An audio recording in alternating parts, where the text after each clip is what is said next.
Blog Talk Radio.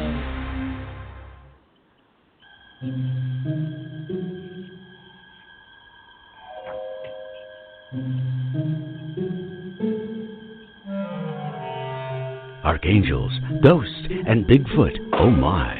It's just another night for Supernatural Girls. Real stories, real answers to life's biggest supernatural mysteries. And now for another exciting interview with paranormal experts from this world and others. Here's your host, paranormal researcher Patricia Baker, on the one, the only Supernatural Girls.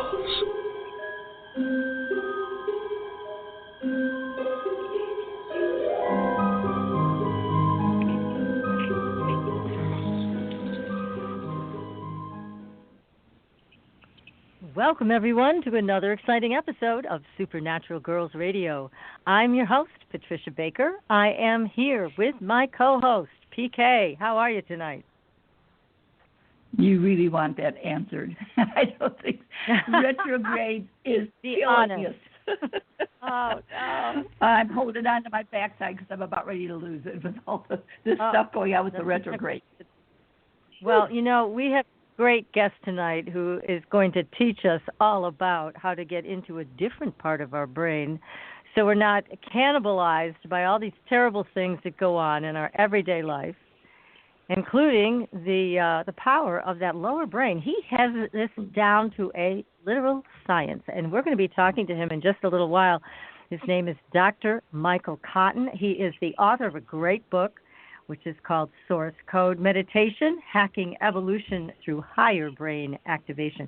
We need to know how to be activated. But before we get to Michael, we got to talk to you, PK, about the numbers, because we've had some wild rides just recently. And you predicted this. You said things are going to come out that people don't want to have come out into the open. And look what's happened this past week. This past couple days. Incredible. It's just, one thing after another. You don't know which thing to look at first. I didn't get all the information on it, but there was a cardinal that was charged with sexual abuse of youngsters, and he was finally charged against the church. I see where he shot himself today, or someone shot him. I don't know which one. I didn't hear the rest of it. But God does take care of himself in his own way, doesn't he? Yes. Oh, my. Just too much of that going on, and there's going to have to be, there'll be more things coming out through the church about such issues. Now they don't have a choice. They're going to have to try and fix it. They've got to quit sweeping it under the altar and do something positive. About time. Too many people have been hurt and have to live with the crash. I know a few people that had problems with priests, and they've come to me, and it's got awful what it's done to their lives. So somebody's got to step up, and I hope to God the church does help those that have been put through all this pain. But switching gears here. I wanted to share one thing that's on the subject of the church, because there were three prophecies when the children saw the Virgin Mary at Fatima, and the last prophecy the church has never revealed. But I was good friends with Dr. Andrea Puharich, who was a medical doctor who studied all of these things and also participated in many different psychic programs of the government. And he told me, he said the last prophecy is the end of the Catholic Church, and that's why they didn't want to talk about it, because they were going to come to an end. And maybe because of this, I don't know. But Andrea shared that with me probably 30 years ago, that was the last prophecy. So go ahead. What else is going on? Well, there have been things that going along with that, and we're going to do more looking into that as time progresses. But for what's going on today, the hot spot, being in the movies and TV and all that other stuff does not give you the right to buy your kids in and out of schools. Oh, my goodness. It's been disgusting how this has come about. And the pictures on TV, I hate to say it, the one with Lori's girls, the arrogant attitude that comes across is, you know what? God does not give just to special people. We are all supposed to have a fair shake at things. But I did a little looking at things here. The word privilege is a 40, which is a 4. 4 means by the book, by the rules, building a strong foundation. So to be privileged, you need a strong foundation. And today says it's a 1, and it's about putting things in order, that it doesn't give a privilege. A person must work on their own, and they must earn it. What a new word. You can't buy it. It's got to be earned. And all this comes out. It came out. I actually started coming out yesterday. So it's just the tip of the iceberg. There's going to be more things rolling down the hill between the fake pictures and whatever, because we've talked about before, this month is about family type situations. Well, it certainly is, isn't it? Yes. I mean, yes, a kid a pony. It is interesting. Don't buy him a college education like this. I know. I mean, you think about, I thought about all of the people that I know that have worked so hard and to get into college and the college of their choice. And sometimes they're turned down and their parents are not buying their way in. So, yeah, this is absolutely despicable. It's good that the FBI finally did an investigation that was worth something and that these people got found out. So I also think that the kids that were involved, I know some people are saying it shouldn't affect them, but it sounds like they knew. Sure it should. So if they knew that they were bought a ride, I think that they should be out of that ride. But you know how do you decide which one did and which one didn't? But the bottom line is, unfortunately, the end result is it's, shall we say, the things created by ill-gotten gain. It doesn't. Why should the parents be given these children that could do this? Even the kids could have done it on their own, possibly. Too many of them can't. Excuse me, I'm going into rowing. There's no pictures of it. They even go so far as the fake pictures. Come on, people. I know. Too much. I know it. But again, you predicted this stuff was going to be coming out, whether people wanted it to or not. It was coming out, and here it is today. So I can't wait for next month because it's going to be worse. Oh boy! I don't know what it is, but it's coming. So hang on to the side of the boat, folks. We're going to be in for a ride. Okay. Well, we also have a very interesting group of paranormal stories that you can find on our Facebook page. Mm-hmm. And one of them I was particularly intrigued with, which is a guardian angel story where a mysterious stranger just tapped somebody on the shoulder. The man turned around, and it saved his life because there was a truck. This happened in Turkey. Apparently this truck had a tailgate that wasn't secured, and the shopkeeper was stacking goods outside his storefront. And he heard someone call out. He felt a sudden tap on his shoulder. He turned around towards the street, and a moment later, a truck with a loose rear gate came around the corner. The gate swung open right through the space where this man's head had been only seconds before. Interestingly enough, the entire incident was captured on CCTV. You can see it on our Facebook page, so take a look there for that article and for that video. You tell us what you think. So when he turns around, the mysterious stranger is he's gone. So this Incredible, guy really has some kind of a guardian angel. Yeah, I love stories like that. It's so nice. Oh, I do too. And people are Was it the one? There was an automobile accident, and they didn't know how the woman got out, and she said, "Well, I think it was a fireman that helped me out, but there was nobody there." So yeah, God does take care of us if we just take care of the rest of us. It's wonderful. So I just wanted to, again, let everybody know if you would like a numerology reading with Patricia Kirkman, you can find her at patriciakirkman.com. You can also find her on our website, supernaturalgirls, with a Z.com. If you would like a soul realignment reading, with me, you can find me also at supernaturalgirls with a Z.com. And I have new candles, and they're made by one of our guests, Katrina Raspold. She is a trained bruja and curandisma. She's one powerful lady. I'll tell you, I've been telling all my friends about her candles. And I had her design some and put her mojo in them for me for soul realignment.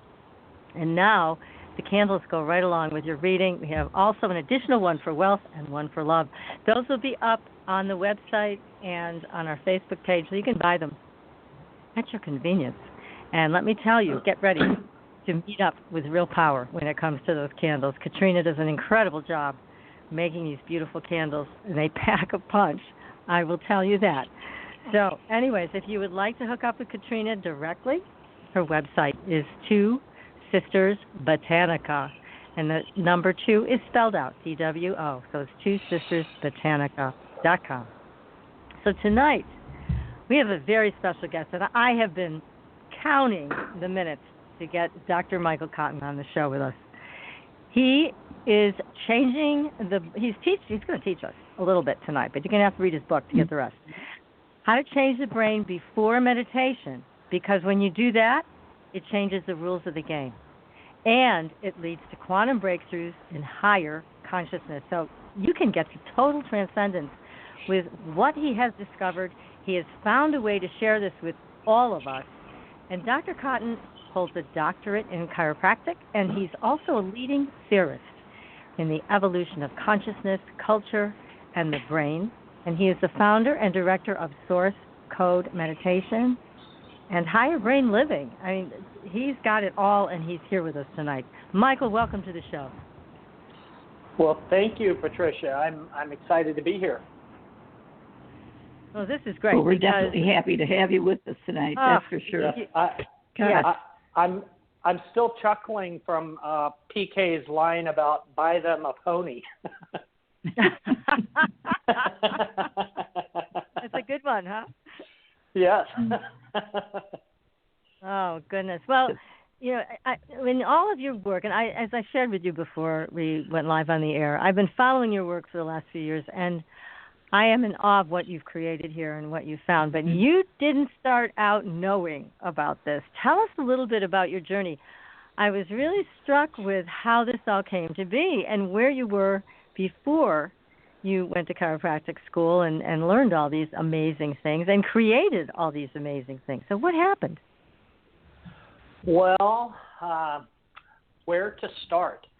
So I went through most of my childhood a very stressed out, anxious, fearful kid.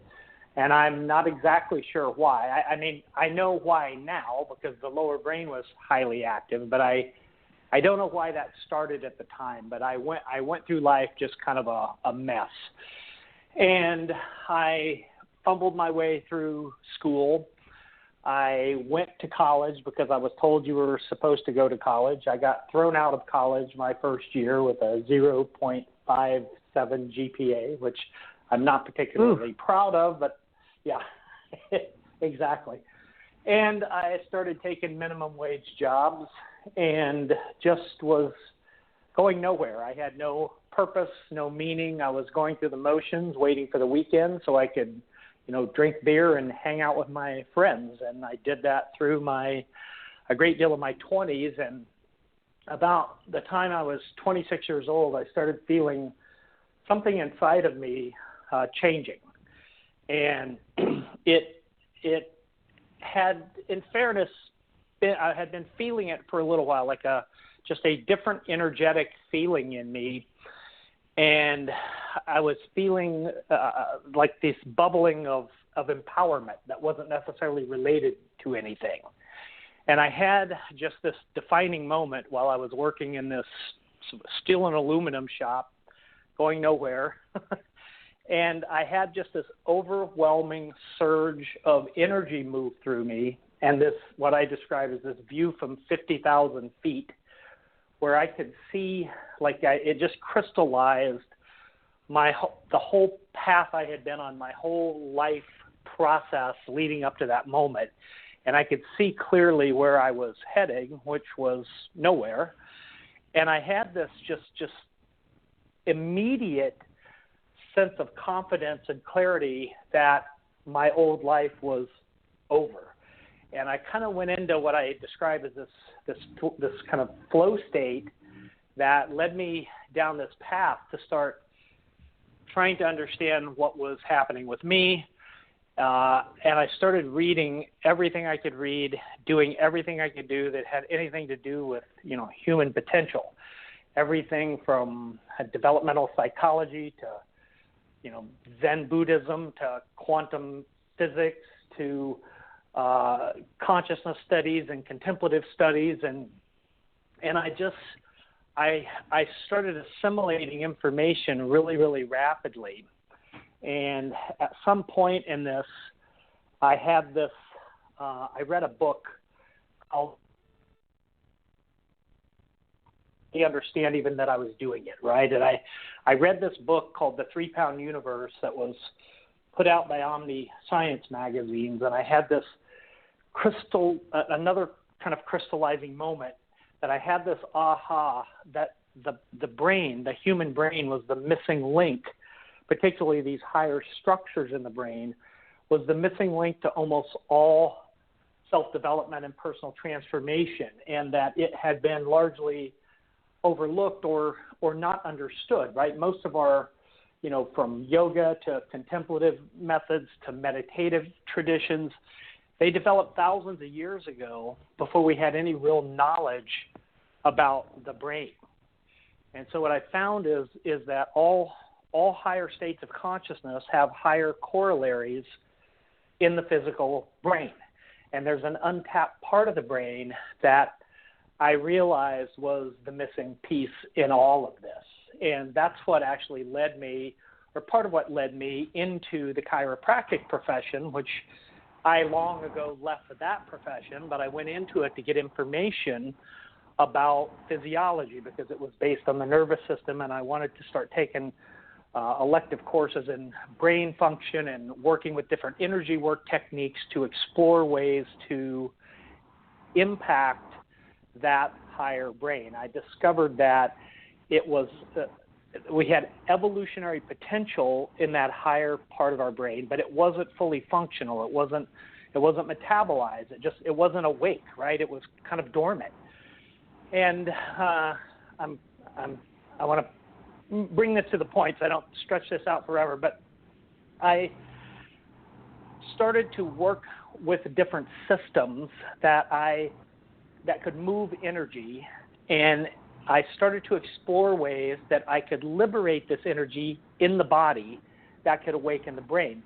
Part of what I had discovered was that every one of the world's wisdom traditions at the highest level all had a system that noted that there was energy in the body that was associated with certain pathways, like we've heard, like meridians in acupuncture or Nardi points in yoga, or all of these traditions, all of them had systems to move this energy.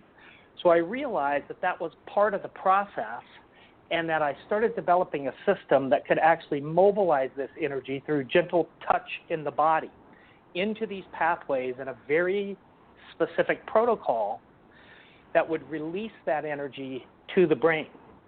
And we actually have an institute in Chicago where we measure this stuff. We have our own director of research and our own EEG system, and so when this energy mobilizes in the body, it starts to wake up higher potential in the brain, and something really remarkable then happens, and it unlocks what I call a hidden or latent inner organic technology, a capacity within all of us to actually self-energize that higher potential within the brain.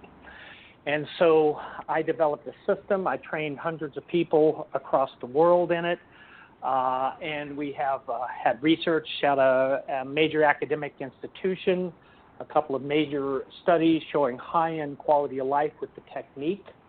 But it was an extensive training program that had to be done by a qualified professional. And we've now had a breakthrough called source code meditation that is kind of the next iteration of where this is all going. So I feel like I should stop here.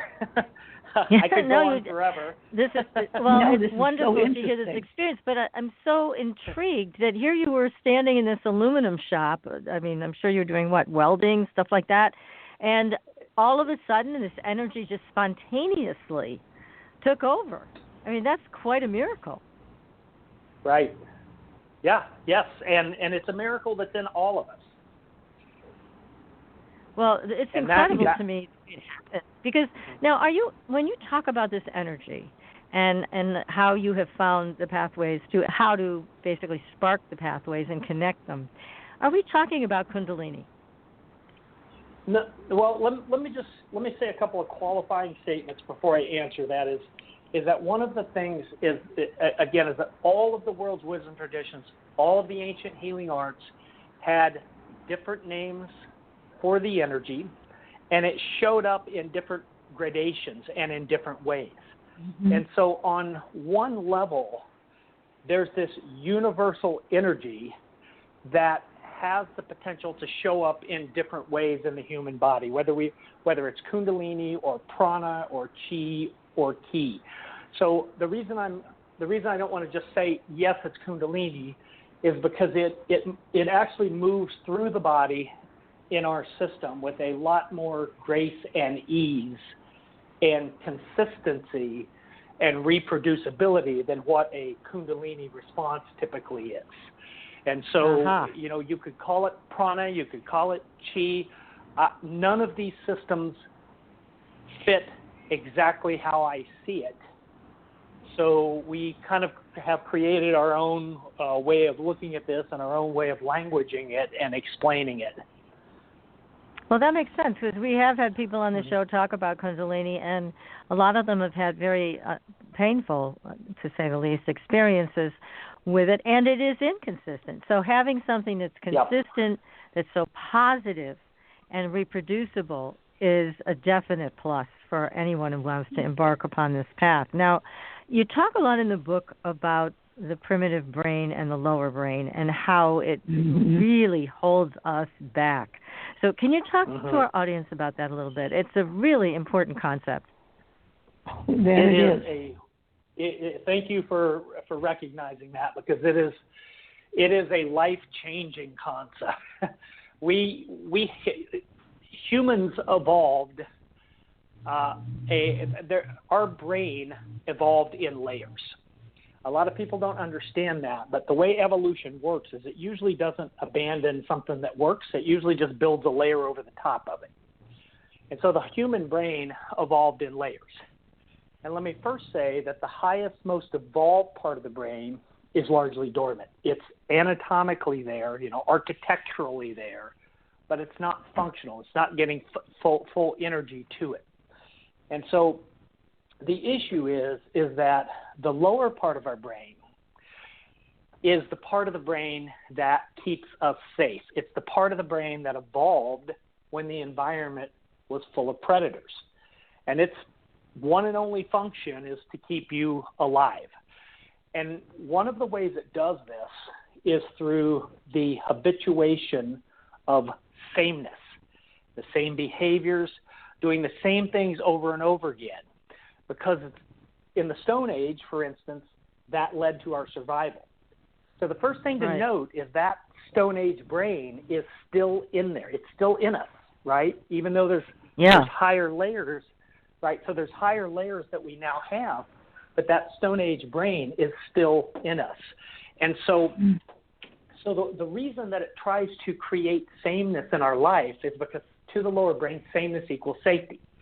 And if you think about it, if the brain evolved at a time when the environment was full of predators and it was really hard to survive, right? All of one's energy, all of one's attention just went into how do I get through the day? How do I wake up, get food, without get water, getting eaten by something. Without getting eaten, absolutely. And so if you found something that worked, right? If you found a cave that you could get in that was high enough up that the saber-tooth tigers couldn't get in it, even if that cave was a little too small, if it was a little too dark, if it was damp, you didn't really like it, you didn't really like some of the tribe members that were in it, you keep going back to it because it's safe.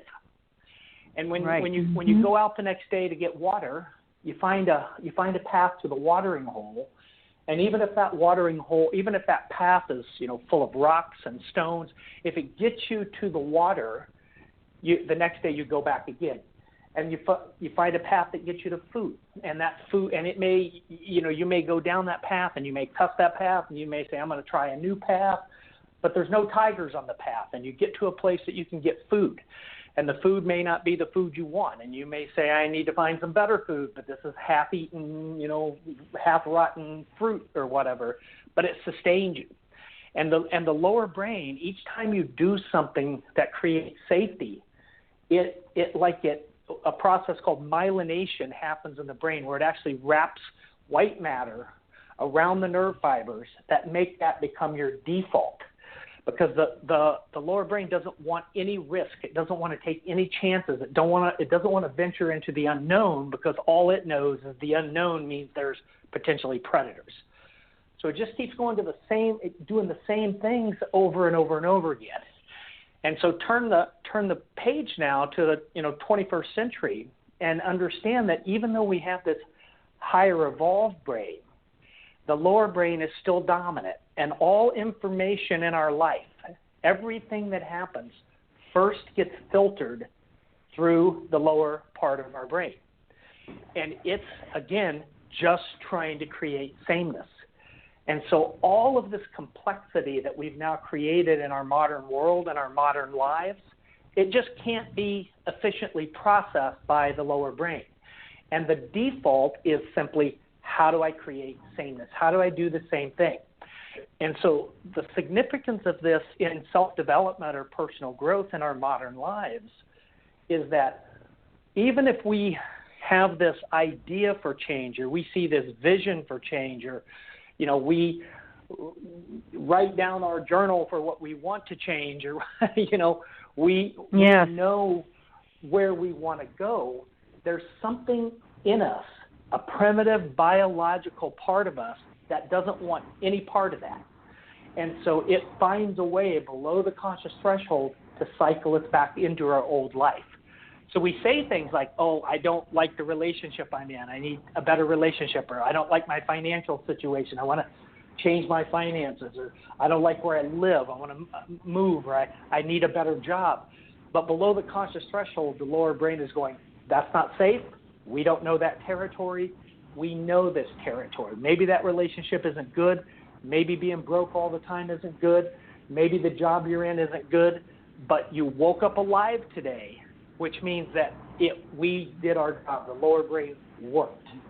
And so understanding this is so amazing, because you're explaining a lot of levels of how we also recreate the same problem over and over again. I mean, it's like Absolutely. It's often said, that if you don't deal with these inner patterns and you get rid of a bad relationship, it's just going to return in another pair of shoes. And I think that's absolutely true. So you're explaining how this is working and why from a whole different perspective, which is very, very helpful. Yeah, absolutely. So now that we know this the is problem, kind of what's the solution? Say that again? What's that? Now that we know the problem, and we can see that and understand it on so many different levels, this is what's happening to us, and it is cannibalizing our lives. How do you solve it? So you've got the solution. Tell us how this works. How do you bring this higher brain into play? Yeah, so the solution is, it sounds simple, and I've spent my lifetime developing the technologies to do this, but the solution is getting energy into the higher centers of the brain, where we can get enough energy into the higher center of the brain that starts to become dominant. That part of the brain, that nature or God or whatever your model is, that higher part of our anatomy is the part of the brain where we know this from academic research, that higher part of the brain is associated with higher states of consciousness. It's associated with the ability to thrive. It's associated with creating purpose and meaning in life. All of these high-end kind of quality of life measurements all require that higher brain wake up. We know, even through research studies, that when Tibetan meditators spend 35 years at 4 hours a day meditation and can enter samadhi states, transcendent states of consciousness, we know that those higher centers of the brain are getting energy. We can measure that, right? And so the key is to start learning to live from that higher brain. But you can't do that. You can't just think your way into that. And so our technologies are designed to mobilize that latent energy in the body in a way that it starts to wake up that higher part of the brain. You'll love this one. The National Institutes of Mental Health famous researcher, Dr. Paul MacLean, referred to those higher frontal structures of the brain as the angel lobes. And he called it a fourth evolutionary system, and used the term angel lobes because that's where we have gratitude and purpose and meaning and spiritual awakening. It's all in that part of the brain. And so what our system does is they provide a way to shift that energy into that higher part of the brain so that over time, that new brain starts to become your default, not the old lower brain. And as you awaken that higher brain, we have ways to help bring that into your life, to use it for your very specific changes, because the source code meditation technique actually introduces meditation into that awakened higher brain state, which changes everything. Yes, it really does. But now in your book, you also have some diagrams, and again, the name of the book, everybody, is Source Code Meditation, Hacking Evolution Through Higher Brain Activation. So you have some diagrams, you have actually some photographs of people activating the root chakra center, I'll just call it that for now, and then a center at the base of the brain. Now, I noticed with your description, you talk about kind of almost like, is it like a scooping? That's what it looks like. It's a scooping of the energy that kind of opens it up. Is that a good way to describe it, or how would you describe it? It is. I mean, I think that's a good way to describe it. We kind of in the book we kind of unpack it in these kind of sequential ways where you first learn what the feel of it is, and what you're calling the root chakra, which is fine terminology, but we have a little different level of specificity in there, which we call it the lower subtle energy vortex, and then up at the top, the upper subtle energy vortex. But the contact, we developed the protocol for this for our certified facilitators to do it hands-on. It's been in the marketplace for 12, 13 years.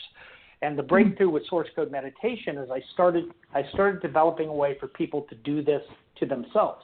Now, it's not as powerful as a certified facilitator, but it can completely change one's life. And so the contact kind of goes in a 45-degree in and a 45-degree out. That's what you're referring to as kind of a scooping contact, which is actually pretty good terminology, right? Yeah, and the magic in it, if you will, is the precision into there and getting just that right amount of pressure that creates that release of energy into the brain, so that the brain starts to wake up, and then it has its own internal latent mechanisms to start creating feedback and self-energizing, which you can see on our videos and stuff on our websites. Yes, and it's an amazing thing to watch. It's just so involuntary. It just takes over, basically. Just incredible. We have I'm sorry. We have a question from a caller, so I'm just going to grab this. And this is area code 307. We're going to bring you live on the air. Hi, what's your name and what's your question for Dr. Cotton?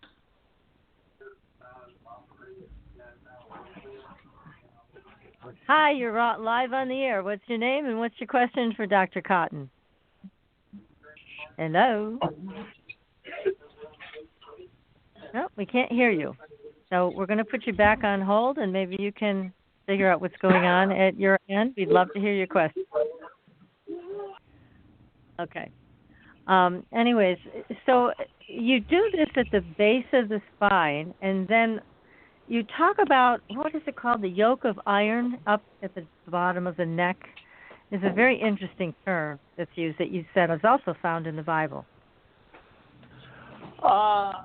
the yoke of iron. No, I think I used a couple of terms. The jade pillow, which is used in Taoist. You can find reference to that in 2,000-year-old Taoist text. The Vedanta referred to it as the mouth of God. Now, there's a pretty evocative term, right? The mouth of God. I mean, that's the kind of significance that this point has. If you can manage to bring the level of precision into it that's needed to really create the response. Yes. Now, I've done your online course for the source code meditation, and it's very powerful. I highly recommend it to our audience members. And I did find that when I started doing the initial contact with the vortex of the root chakra, I mean, it really produced an immediate response. I was shocked. Yeah. Because, wow, with so many of these things, you're like trying it. You're like waiting for something to happen. No, this happened right away. There was no question that something was starting to change. It started, and it felt very comfortable. Just like you described at the beginning. It was very comfortable. It was a wonderful release. And as you mentioned in the book, too, which I think is great, go with it, you say. Don't try to stop happening. And that's so freeing. So tell us more about that. What can people expect? Yeah, and I want to just add one thing, too, for someone new to this. I was thinking about your listeners. We were talking about this, this kind of surge of energy and all of this stuff. And it is, and it's quite powerful. But you just mentioned that I say in the book just to go with it. And the reason I say that is because you can make it stop. You can physically stop it, right? What you feel when that starts to engage is initially it usually feels like your breath starts to change, your breathing patterns start to change, and then it'll feel like energy is moving in the body. And as that gets cultivated over time, it can feel like this kind of like your body moves in like this like dolphin-like undulation as that energy is coursing through it up to the higher brain. And if you look at it or hear it described, you can have this, well, that sounds kind of wild, right? And it is, but what it feels like, and you were kind of reinforcing this, Patricia, it feels like what you've been like, right? There's this experience like, where has this been, right? And you can't physically stop it. Like you could just set up and make it stop. But the sense is, why would I want to do that? Because it's dumping stress out as it's engaging the higher brain, the lower brain stress is being released out of your body, out of your mind. It's building into the part of the brain where you're starting to feel empowerment, confidence, clarity, and it will take on. There's about 3 different classic patterns. One of them is this sense of your breathing becoming, I describe it as like a bellows, like it's 3-dimension. Your whole body is like 3-dimensionally pumping air up to your brain. And the other one is this rhythm of breathing that takes on this like wave-like rhythm that just cycles. It's your brain creating its own feedback where it just cycles over and over. And then the other is that experience that's more energy and less breathing. It's where the like dolphin wave starts to move through as that energy gets into the higher brain. Well, it's very, very powerful but comfortable at the same time. And as you said, it's totally under your control. If you want to stop it, you can stop it. You sit up, walk around, whatever you need to do. So it's not out of your control. And it has this powerful happiness impact, I found, too. And after I first started using this technique, I finished the exercise, and I was walking around in the house, and somebody was aggravating me, but I won't mention any names. No. What happened was interesting because it didn't land the same way it would normally land. So what I mean is I didn't have the reaction. I was very, very impressed with that because from that one exercise, that one time that when I first started doing this, I was in a different state. So when this aggravation started happening, it did not have an impact. I was thrilled. I was like, wow, there is something so powerful going on with this. I love it. I just absolutely love it. You are a genius.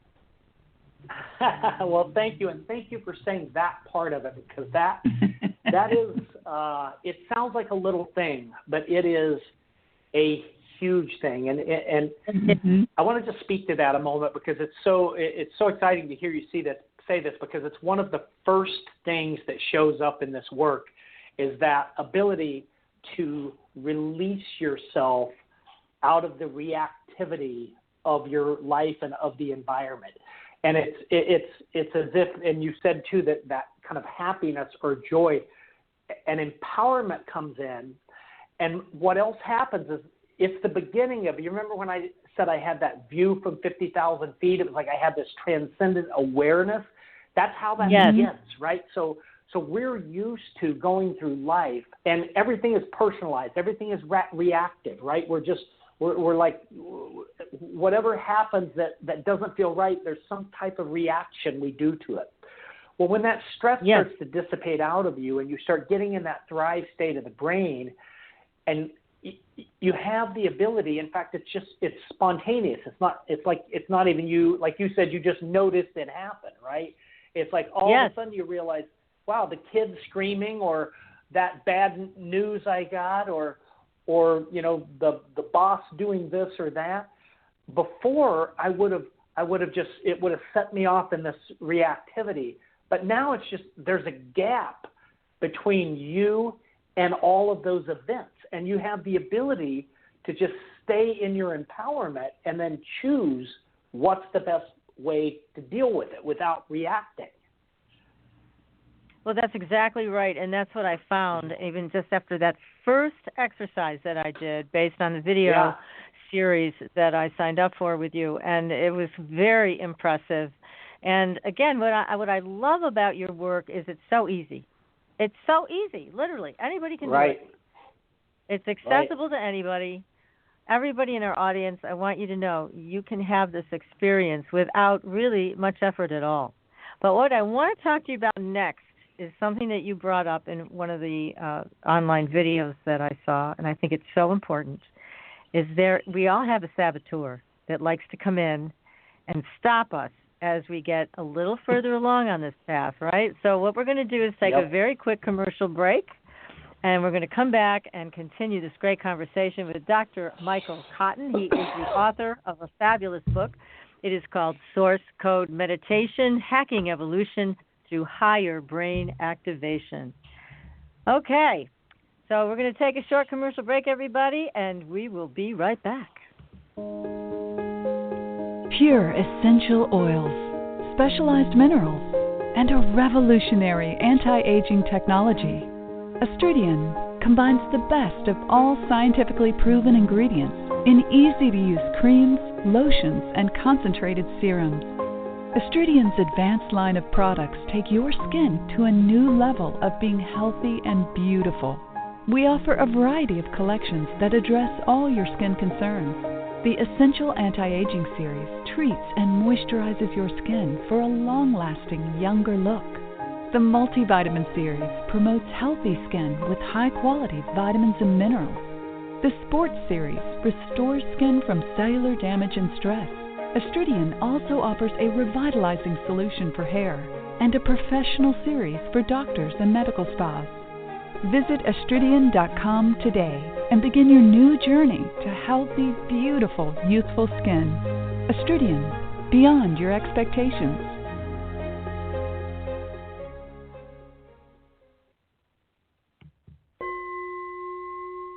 Are you ready for a new experience of freedom and powerful connection? Would you like a positive, effortless change in your life? Then come to CosmicFusion.com, where we offer the most advanced energy clearing and expansion techniques in the world, with a quantum vortex energy to activate your divine blueprint and life's purpose. When your soul leads the way with cosmic fusion and quantum vortex energy, you can break clear of past difficulties and blocks with the power of the source. With Cosmic Fusion, the source energy does the work for you. It's easy and effortless. Listen to our free meditation right from our Cosmic Fusion website, the Cosmic Code Meditation. sign up for one of our interactive webinars today. Come to Cosmic Fusion, www.kosmicfusion.com, to experience an effortless awakening and transformation. Are you ready for an upgrade? Are you ready for a new experience of living in the fifth dimensional magic and powerful connection? Then visit CosmicFusion.com today. CosmicFusion.com.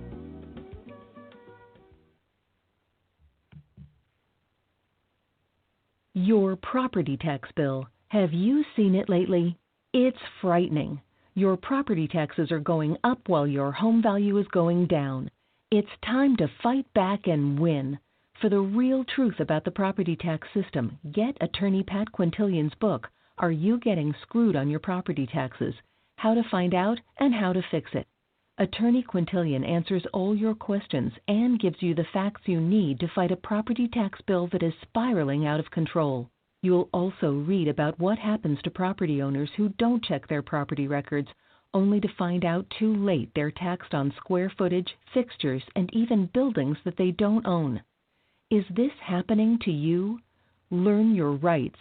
Buy attorney Pat Quintilian's book today, Are You Getting Screwed on Your Property Taxes? How to Find Out and How to Fix It. Available on Amazon.com. Welcome back, everyone, to Supernatural Girls Radio. I'm your host, Patricia Baker. I am here with my co-host, PK, and our terrific guest tonight, Dr. Michael Cotton. We are hacking the higher brain. So, Dr. Cotton, we were talking before the break about the success of this technique, but then I also wanted to revisit something that you shared online about the saboteur that can walk in and kind of take people back off track from this. How does that happen? Well, that's part of that whole sneaky little lower brain complex. And the reality of it is that, you know, one session or two sessions or a handful of sessions, even if we have a significant breakthrough early on, does not eradicate 500,000 years of lower brain dominance. And so that that lower part, that lower part of the brain wants very much to remain the same. It does not want you living your purpose, creating meaning. That's new territory, right? That's part of a new evolutionary emergent that we have not yet completely developed.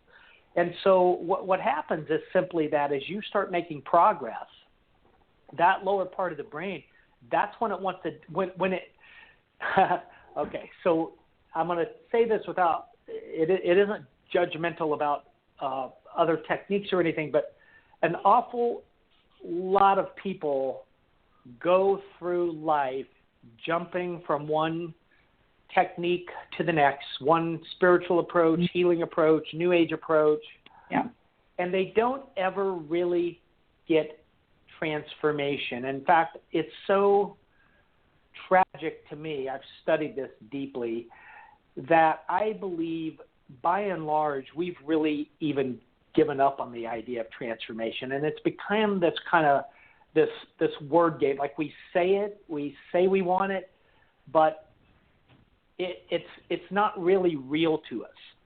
And so what happens often with this technique is it starts getting real, and there's a sense in there of, oh my gosh, my life really is about to be radically different.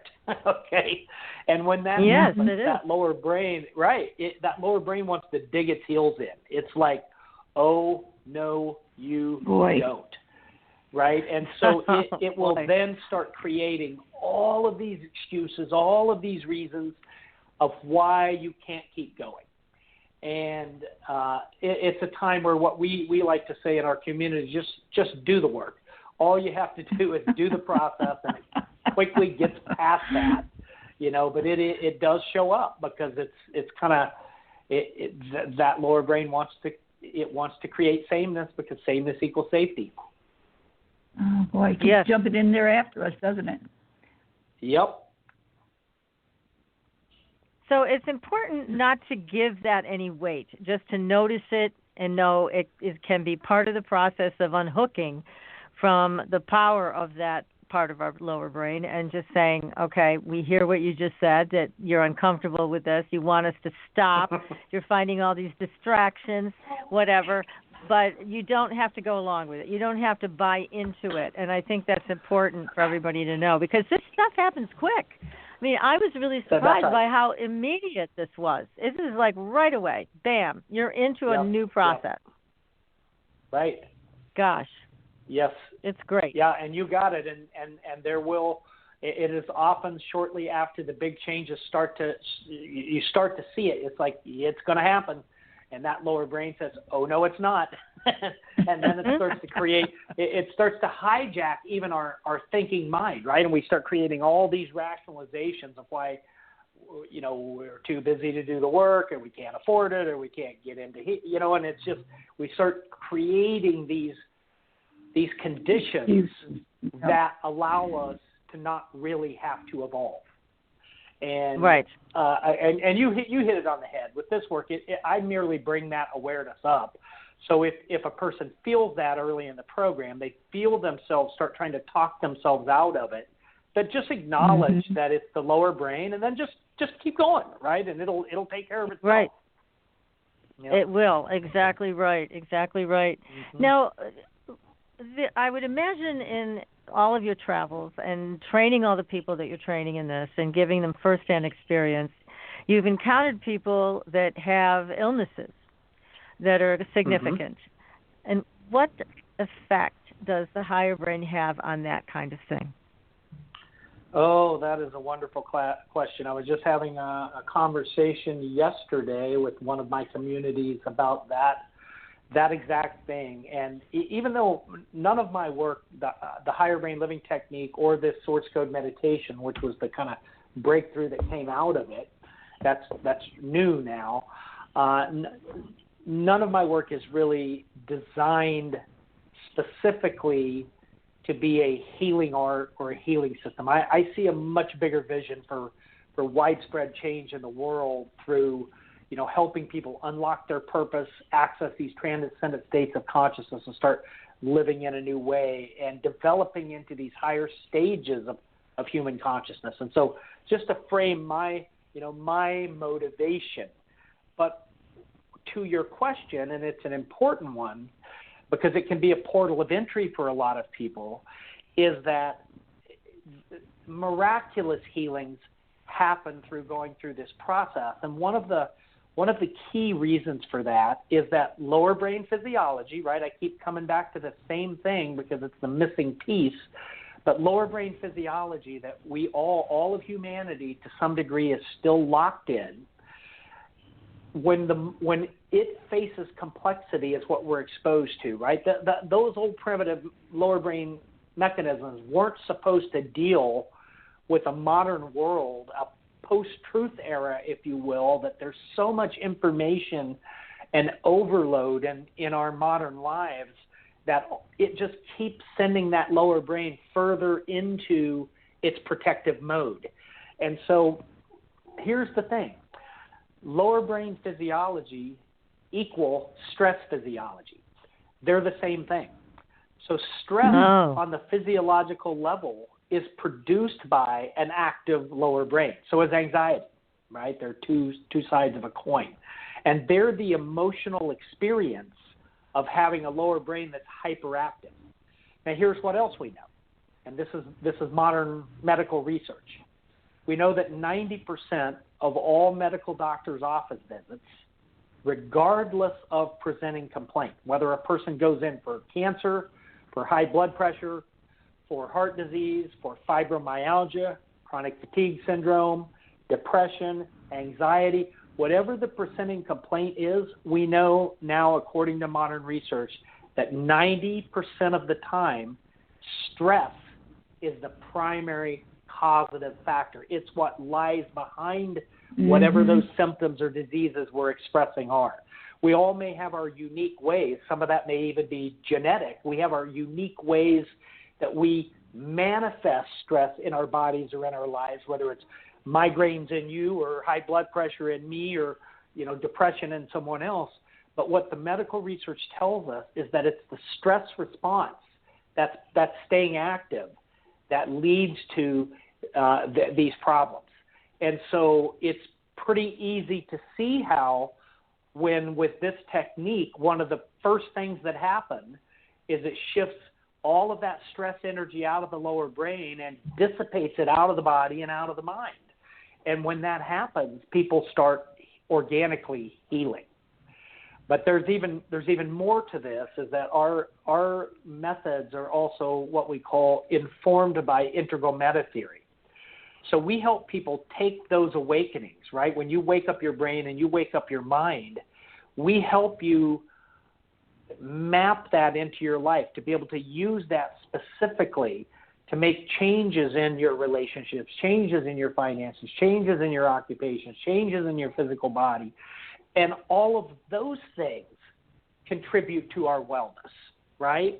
And so it has a very powerful healing impact by getting to that root cause of stress physiology by shifting the brain state. And then it has a very powerful secondary response as a person changes their life through the process. They don't have the things stressing them out, right? Right. So that makes sense. So healing is a real common, and often for people who again, we don't, we're not in the business of trying to diagnose people or treat symptoms, but I can't, right. I can't not be truthful about what happens, and what happens is people often go through miraculous healings. Can you give us an example? Of course, you don't need to use names, but some examples of healings that you've seen occur as a result of using this. And we do understand that you're not diagnosing and you're not treating that per se, but it just happens along with the process. Oh, I've seen, and I will be specific, but I want to start by saying everything under the sun. Okay. Wow. I have seen people through the higher brain living technique and the source code meditation technique. I'm going to group those together. It's kind of my work. We've seen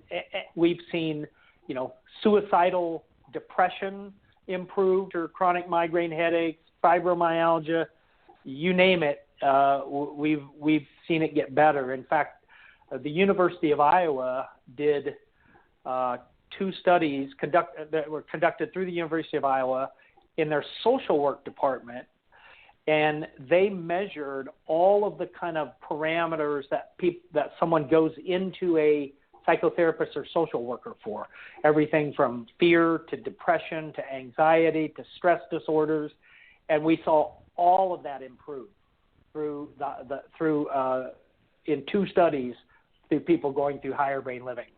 And not only that, but for what's even more in alignment with what I'm all about, is they measured flourishing scales. These are new ways that academia measures high-end quality of life. And they also saw people improving, creating more meaning in life, having more compassion in life, accomplishing goals in life, having more gratitude in life, more spiritual connection in life, more purpose. All of this stuff also dramatically improved in the higher brain living group.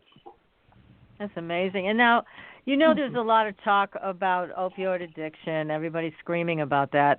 But at the same time, there's very little that is traditionally offered as an alternative.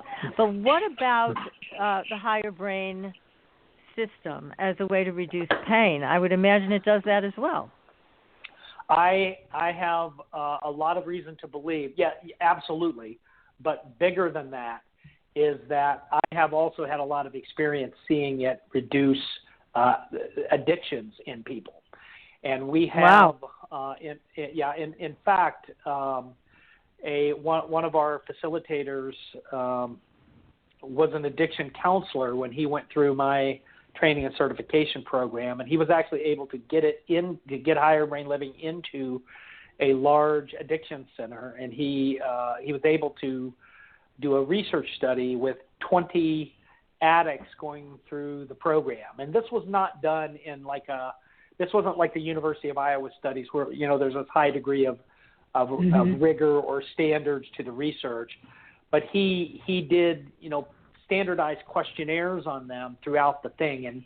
And I have all 20 of those, and it's just astonishing to see what they reported and the changes and improvements. And we see a derivative of this.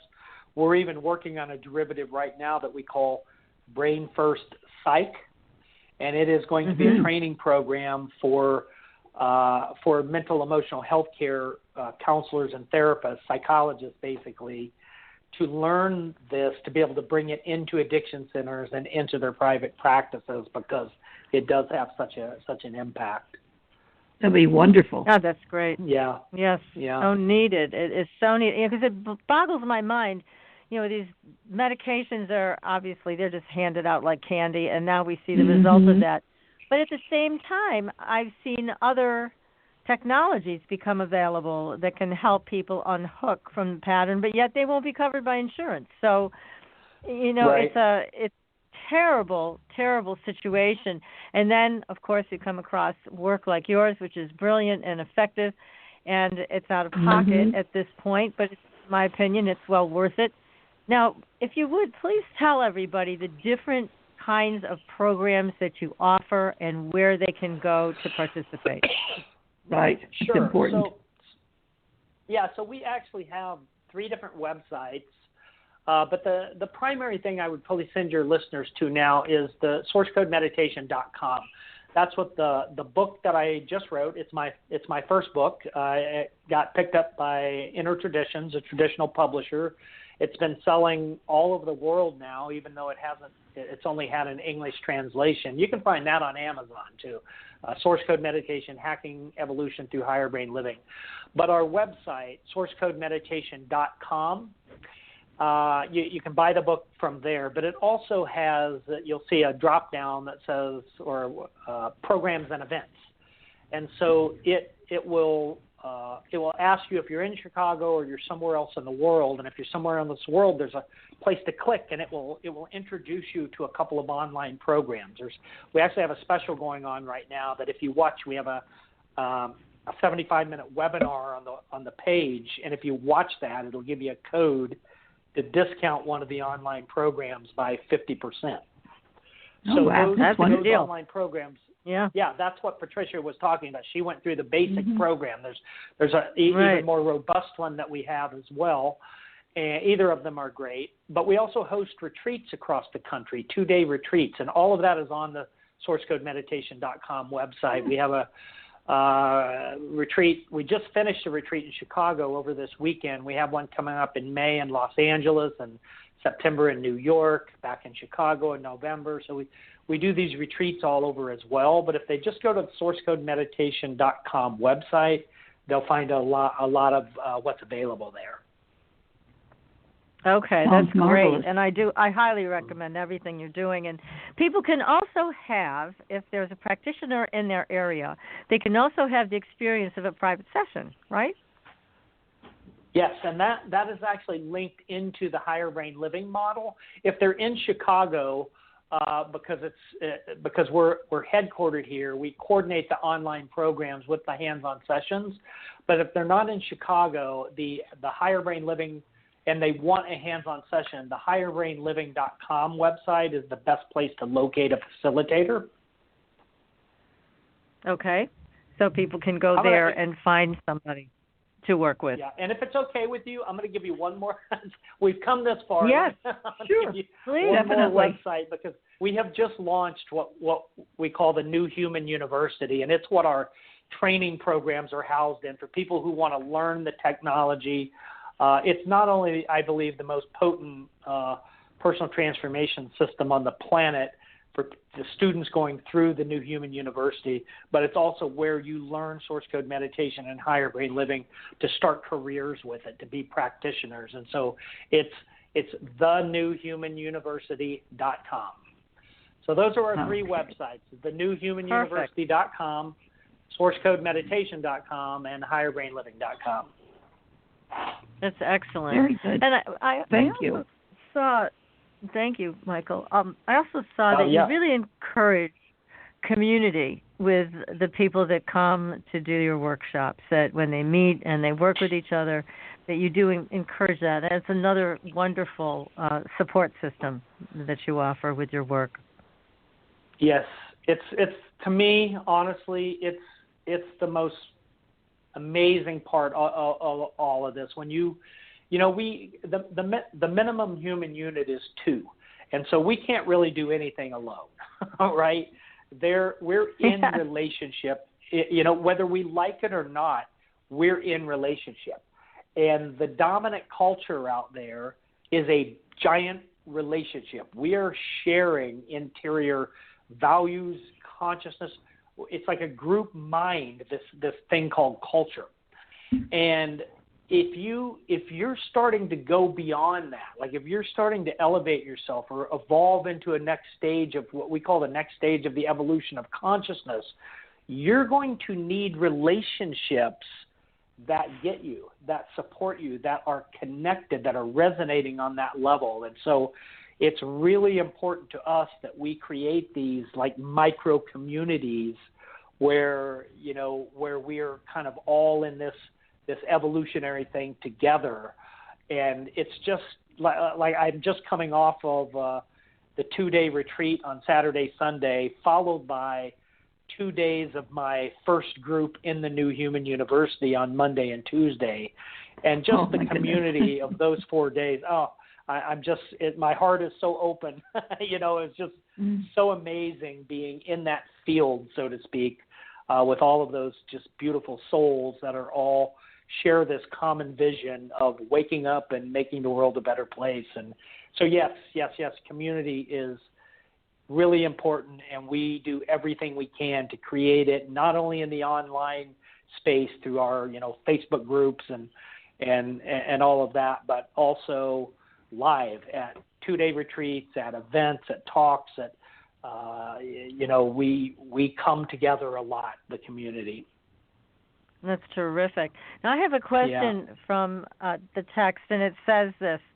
I have a health issue that does not allow me to lie on my stomach, and I see that your system more or less requires that. Is there another way that I could access the same treatment without having to lie on my stomach? Yeah, there certainly is, and it doesn't require that. It's just that's the ideal way to move through the protocol is by starting on the stomach. Ideally you're laying on a massage table, but you can do this laying on your bed or on your floor. You don't have to have a massage table, but you can actually learn the technique and do it either standing or sitting or lying on your side. In fact, if you can't lay on your stomach, I would encourage you to experiment with all 3 of those ways and find which way seems to allow you to make the contacts the best and feel the response the best. But I want to also tell this person, and I'm saying this obviously with zero information about what's going on with them, but we also find that once that stress starts to dissipate, once the shift starts to happen in the higher brain, once that breath and energy starts to move through you, that a lot of things you couldn't do before, you will be able to do very quickly.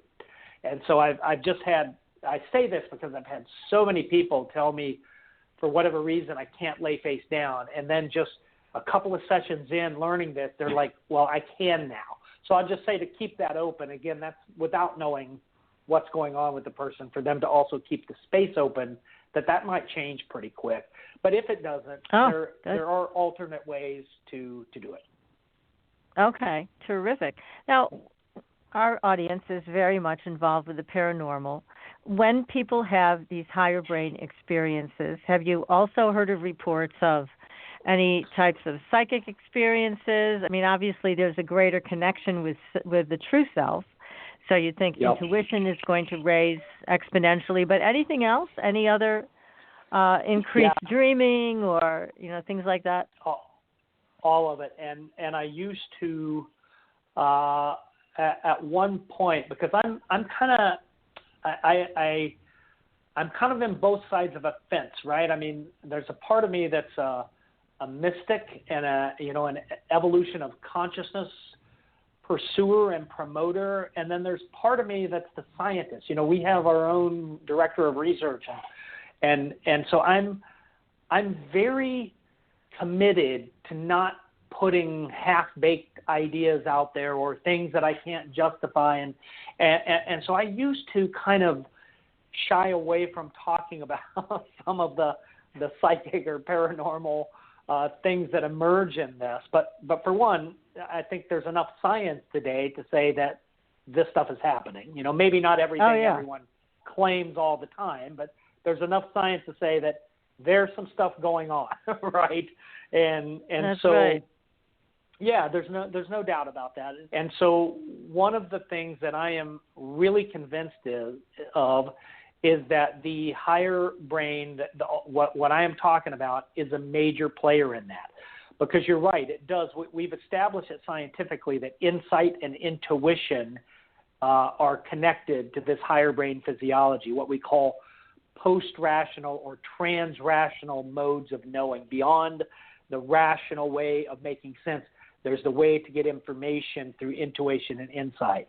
But what you're asking me, and what I'm confirming within this work, is that beyond that, there are absolutely, for a lot of people, psychic capacities that start to emerge, and synchronicity becomes a really big one. When you start to kind of wake up into that next world view, there starts to be, it's just the synchronistic connections where it starts to feel like the universe is conspiring for you, like everything is lined up in this way that seems so inexplicable, like there's no way this could happen by chance, right? It's like, and you start to just expect that. That's nice. I think everybody in our audience would like to see that happen. I mean, it's wonderful. Yeah. It goes way beyond finding that parking space. So that's terrific. No, that is really wonderful. You've come such a long way since your time in that aluminum shop, Dr. Cotton. I think so. I'm very. I don't take it for granted, and I'm not. I learned a long time ago that my ego just has very little to do with anything good that happens, and it's more, I feel, somehow fortuitously it is given to me and revealed to me, and then I work really, really hard to put it all together. But it's bigger than me, and I know this. Yeah, it's amazing. Now, I've also noticed from watching the videos that the private sessions, it seems like they are extremely powerful. I mean, it seems like there's a lot of energy moving. Why is that the case when you have a practitioner working with someone rather than when you're just doing it for yourself? I guess the best way I could say that is that what we can teach you in a book or in an online program has the power to change your life, but there's another level, and the facilitators that I train, this is not a weekend seminar. They are highly trained, certified professionals that most of them have spent years learning to do this. And so the difference in just a millimeter of depth in that contact or vector or positioning or timing of the protocol, all of that is instrumental into the kind of depth or amplitude of the response. And so it's kind of like, I'm trying to think of a great analogy here. It's kind of like saying that you can, I mean, I guess you could kind of, you can massage yourself, but if you went to a really great massage therapist that, spent $25,000 on their training and 2 years in school, you're going to get a better experience, right? And so it's just that they're highly trained professionals. And here's one thing that's really cool about this, though, is, and also our 2-day retreats that we host across the country, and our international retreats, we'll have one next January in Mexico, a 7-day retreat. we provide hands-on sessions at those, and they're immersion experiences, and they're incredibly powerful. And so whether you're getting a hands-on session with a facilitator or getting them in an immersion experience in one of our retreats, the cool thing is that once you get that session and that takes you up to a new level, as you continue your own practice through the book or through the online program, it's been elevated because of that hands-on session. So you don't lose that. You get a new baseline that you get to start working with. Gosh. Well, that's great. Yeah, I can reproduce it. As I mentioned before we started the show, I've been hoping that somebody will be trained in this area because I would love to have a practitioner to work with. But so far, there is not anyone here in Western Mass, but I'm hoping that'll change. You know, PK, I bet there's a practitioner out near you in Tucson. Well, I'm going to have to take a look around because I haven't, I didn't think about it until this evening session talking with Michael. So I'm going to have to do some research for sure. Yeah, and see if there's somebody near you. I would just love to have that kind of a session.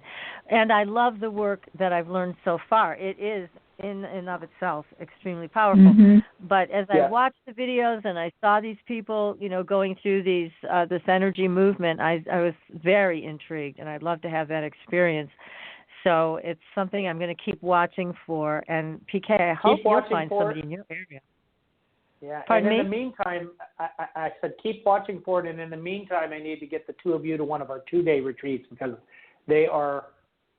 you'll get an immersion of hands-on sessions, and they are powerful beyond belief. Yeah, it sounds fabulous. Sounds phenomenal. Yeah, it really does. That's a good way for us to do a getaway, Patricia. I know. We got to get together and do this.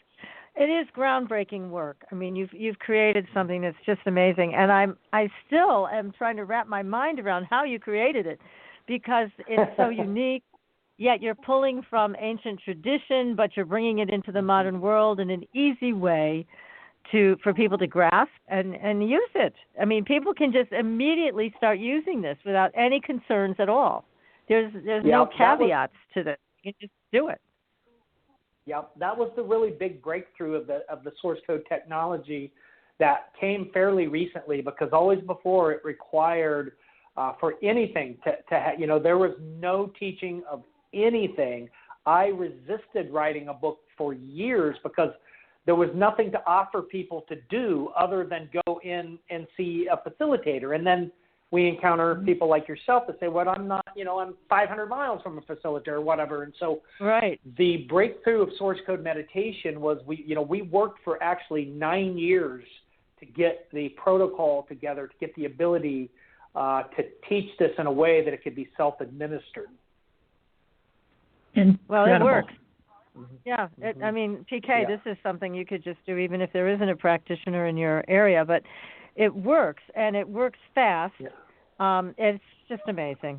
It really is amazing. I mean, I was a psychotherapist for years, and I've learned a lot about different techniques. Tapping is a good one, but this really takes us into a whole different place. Now, have you done measurements? You talk about the research that you have a research arm to your institute. So when you measure people that are actually accessing the higher brain, what do you see? What are you reading on the EEG? We see the most amazing things. We've actually been producing research for a number of years. But in fact, before we had our own director of research and our own research department, we had different private researchers from coast to coast that were doing brain research that, we would do a session and then measure the results immediately after. We did them where we were doing sessions and measuring the results while the session was going on, and throughout the different phases of the process.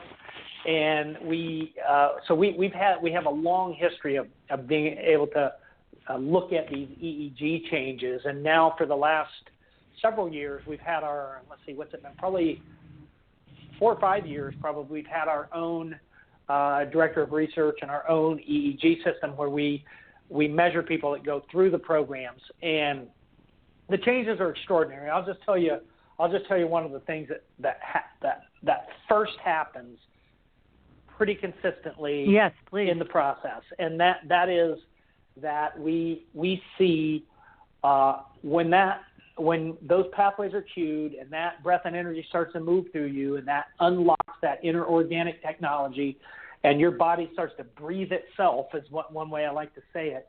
We see then voltage, energy increasing in the prefrontal cortex of the brain, in those highest structures of the brain. We also then, which in and of itself is amazing, right? We also then see it initially start to flood with alpha waves. Alpha waves in the prefrontal cortex are a very unique finding. It's only really shown up in the literature through highly, highly advanced meditators with decades-long practices. When they're entering transcendent states, we see these high voltage or high energy alpha waves in the frontal parts of the brain. And ours goes even another step further, and what happens is that once the energy builds in the higher brain, once the alpha waves come in to the higher brain, then a process called coherence, which means it starts to cohere, which means the brain starts to communicate across the hemispheres, where the whole brain starts to work as one unit instead of working against itself. And so we see that happen. And that's actually the brain state that we can then introduce our meditation in the source code meditation model. We introduce it into that brain state, and because the brain is now tuned in a way that it can take even just a little bit of meditation and create dramatic change instead of having to use, set in a cave for decades looking at your mind, right? Because the brain is ready to receive it. Now, you talk in your book about the blender. Can you give our audience that analogy? I love that. Just explain it, because that really makes a lot of sense. Thank you. I love it too. It ties in perfectly with what I just said about introducing meditation when the brain is tuned to receive it. So here's the thing. If we understand, as we do, that the lower part of the brain tries to create sameness, it doesn't want to change because sameness equals safety, and the higher part of the brain wants to thrive, wants to evolve, wants to grow, wants to change. But the problem is that we go through life in the lower brain. That's also how we approach all of our healing modalities. If we go see a psychotherapist, that psychotherapy is coming in to lower brain physiology that doesn't want to change.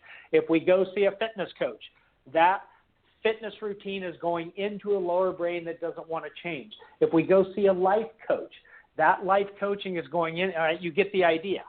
So if we can shift energy out of the lower brain into the higher brain where it wants to change, then anything that comes next has a quantum effect, has a dramatic outcome. And we use what we call the blender analogy to explain this. If you imagine having a blender that's unplugged, but the blender itself is full of water, and you let's say it's plugged in, but it's turned off. Okay, so you take and you have this. Let's say you have this vial of green liquid. We're gonna pretend like it's the most potent thing. It's a fountain of youth. It's a panacea, right? It's gonna heal everything and completely rejuvenate our body. And so let's pretend like that water in the blender is our body, and we want to get this green liquid into our body. So we could take that blender that's turned off, and let's just in our mind's eye see dropping 3 drops, 1, 2, 3 drops into that blender full of water. Now we're pretending like the water in the blender is our body, and the green liquid is this panacea that we want to get into our body. So we drop 3 drops. Now imagine what happened with a turned off blender. That green just kind of trickles down. You get a little offshoot here, offshoot there. But about 95% of the water, in this case our body, is unaffected, right? It doesn't get into those water molecules, or as we would say, the cells of our body. So now let's take another blender that's plugged in full of water, and let's pretend like the water in that blender is our body. We have the same dropper of green potion that we want to get into our body. And right before we drop this panacea, the same 3 drops, right before we do that, we turn the blender on. And it starts to foo, foo, foo. Now we drop the 3 drops in. And what happens? Every single molecule of water absorbs, is affected by those 3 drops of that fountain of youth, of that panacea, of that healing substance. Every single water molecule or every single cell in our body is now impacted or affected by that. So here's the point. The amount of substance that went in these 2 scenarios was exactly the same, but the system itself was different. One system was turned off, the blender was turned off, the other blender was turned on. That made all the difference. So it's the same. Incredible. It's the analogy is, if we're in our lower brain, the blender's turned off. It doesn't want to change. So you put your life coaching in, you put your nutrition in, you put your whatever vision boarding you're doing in, or whatever it is, and you're putting it into a blender that's turned off.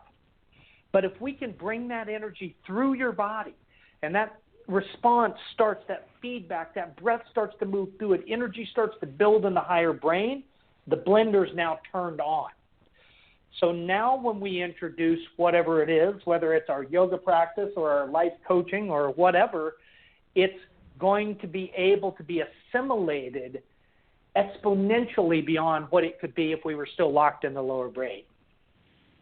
Just incredible. That's a great, yes, yeah. I love it. It's so perfect. It really describes exactly what's happening. Oh, my goodness.